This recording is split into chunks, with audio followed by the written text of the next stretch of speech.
Almost Go become a ahead and daily share my ritual. screen. We've had so Yeah, many almost. going on. Hopefully more to come. Yes. Let me know if you can see it, please. All right. I think it's Yeah, they're ready to go. great. Thank you. So, hi everyone. My name is Patrick Fuzzarini. I am with the k-ecommerce team.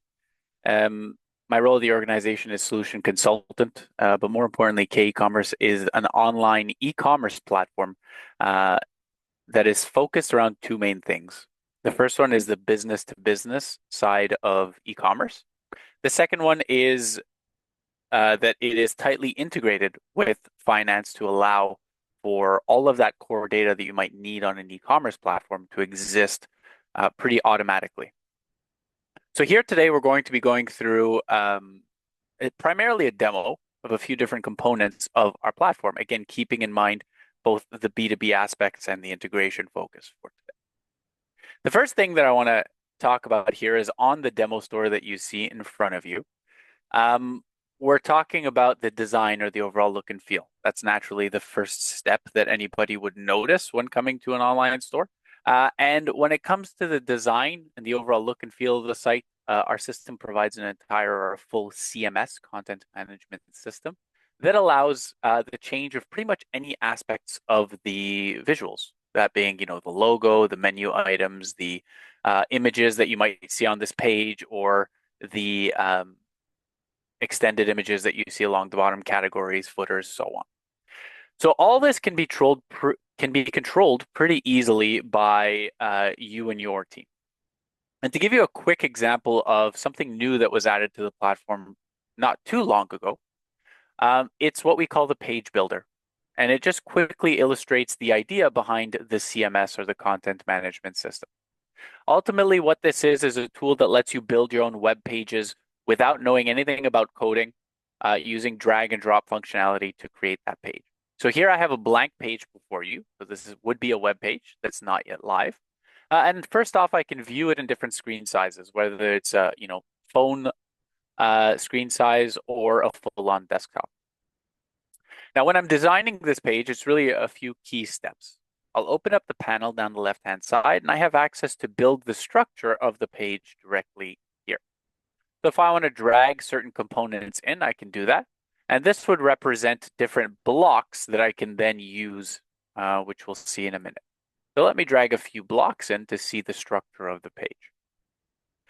Once that structure is defined, we can then add the actual content to the page. And this comes in obviously many different forms. Or first off, I'd want to have a title to my page, of course, where I can go in and maybe change this to say this is my title page. Whoops, spelled that wrong. And then from there, we can keep going, right? If I want to make modifications to the overall style of this text, I can do it. Go in and change the typography, the dimensions. If I want to change, for example, the alignment of it, these are all possibilities that can be done. And I'll keep going very quickly here just to illustrate a little bit more in detail. We can add like buttons with URL links. You can add text here that you want to create images, of course, and product showcases, sliders, and so on. So all of this is designed using our page builder that really facilitates the ability to view this not only or to create pages, not only on a full-on desktop, but really on any screen size that the customer might be viewing it on. Um, so we'll get out of this page and we'll focus in for the rest of the session here on the customer facing aspect of what is provided with the solution. So first, as I said, we're focusing on business to business. So at this point in time, I'm not logged in as a registered customer on the website. I'm just someone, who visited the site. And with that, we have the ability to either show products entirely and have the public purchase them, which you would normally find on the Amazons of the world. But we can also be much more B2B focused, and we can lock down the ability for certain customers to purchase product. In this case, the public has no access to buy anything on our site. All they can do is view what we offer. Now, of course, we can go to the two ends of that spectrum as well. If you want the site to entirely hide products so they can't even be seen until somebody logs in, that's possible. And as I said before, we can open it up so that the public can purchase. Given that we can't actually buy anything right now, we'll go ahead and sign in so that we can see the rest of the experience.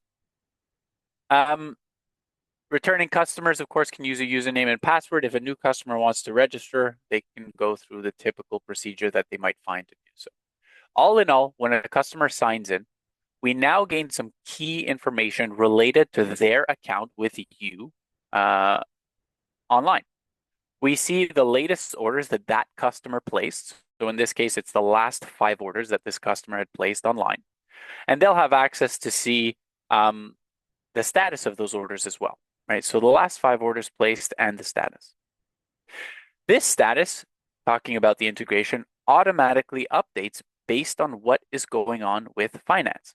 So in a situation where you have a sales order and you've invoiced it out back office and you have shipped it and you've added your tracking information and all is good, well, this status will automatically update to reflect what is happening with the order. And that customer no longer has to call in to figure out what's happening. All they have to do is visit the online portal and gain full access into the details of their order, including, of course, the status. Now, from this point, customers often in the B2B space are the type that order the same things all the time. And so for that reason, we have access to order the exact same things over again via one click. So just by clicking on that button, I've added all of the previous items to today's shopping cart, verifying that prices are accurate for today. And I can continue shopping, add other items, or I can check out exactly as is. Now, what I'll do quickly here is go to a product page just to briefly highlight some key differences that now have happened. So we're visiting this page again, the one that we saw a few moments ago, but now that I have logged in, you'll notice that I can see the pricing. I can see the ability to add to cart, add to a wish list, or even to view inventory per warehouse. This data, such as the inventory levels and the price, is coming directly from finance. So the customer's price that they should be receiving based on what exists in finance will be available here for viewing. If one customer gets one price and another customer gets an entirely different price, depending on who's logged in, they will see what is appropriate for them. That is the end goal. So they can add these items to the cart and carry on. I've just added a second quantity here. Or if they need to read up on with more information about that good, of course they can. Now, I won't go too into detail on this, just given the time for today's session. But all your typical findings would be listed here, right? Things like the long descriptions that you can add in, the title of your product, the images, and any additional descriptions, downloadable content, or video links that you might want to add. So that's all key. Last thing I'll say here is if you have any variations of certain items, such as in this case, it's color, could be size, could be pretty much anything, you can group those items together pretty effectively so that customers can quickly see what's different and select the one that they might want to the cart and the appropriate price for that item. Now, one of the key components that I failed to mention at the beginning is that not only are we able to show the ability to purchase or not to individuals, we can also dictate what products are available for different customers, right? So one customer that logs in might see all 6 items that are listed here, but maybe I have another customer who isn't allowed to buy, Dyson goods for some reason. Well, in that situation, if they log in, they'll only see the other 3 products listed here. They won't even know that you sell Dyson. So it's very controllable in that aspect of the platform. Now, to quickly move forward before checking out, I'm going to go into the order history. And what's key to know here is we go much further into the order history than the last 5 orders. We can go pretty much as far back as into the accounting history as needed. So I can pretty much search for any and all orders created under my customer account with the merchant. And this doesn't only consist of web orders. This is any and all order that exists under my account as a customer.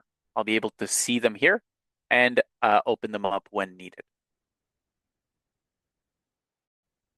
So with that said, I'm going to go ahead and proceed to checkout. And when I do, it's pretty straightforward here. I'll have access to see all of my information, see my shipping methods and shipping calculations based on the items in my shopping cart pulled from different carriers. And I can check out through a number of ways. If I have on-account terms with the merchant, I have access to use that as a form of payment. Otherwise, we can use forms like credit card or ACH to confirm the order. Now, with the 4 minutes that are left, I'm going to switch environments quickly to actually place an order and see what it looks like in finance. So to do that, I'll switch to an environment that is fully connected to finance here rather than this particular one. And I'm going to do pretty much one key step, which is open up the site. You're going to see the design looks obviously a little bit different, but all of the criteria remain the same. And what I'm going to do is just confirm the order for the sake of speed here. Whoops. And at this point, once the order is confirmed, there's three main things that happen in the background. The first one is that emails are being sent out to the merchant as well as the customer, letting them know, a new order came in. Thank you. So you're aware of it. And the second key component, and the most important, is that that order will exist or be created in finance within seconds. So you can see here the order number from finance is 3511 already set up in the system. So if I go to finance and I open up my sales orders here, we'll see that 3511 is listed. And what I really want to point out more than anything through this integration is that you'll notice that we're not adding new fields, adding new tables, changing the way that finance operates as a standard. We're using the existing components and the standard fields that are offered to do our integration and to create sales orders without you having to do any of the heavy lifting of exporting them and importing them into finance to receive them. They're all here. All you have to do is pick, pack, and ship those orders out. And when you do, the website knows that they happen. So with that said, I'm a couple of minutes, looks like I have a minute or two ahead. But if there are any questions, feel free to ask away. Otherwise, I will pass it back to Amy. Well, thank you.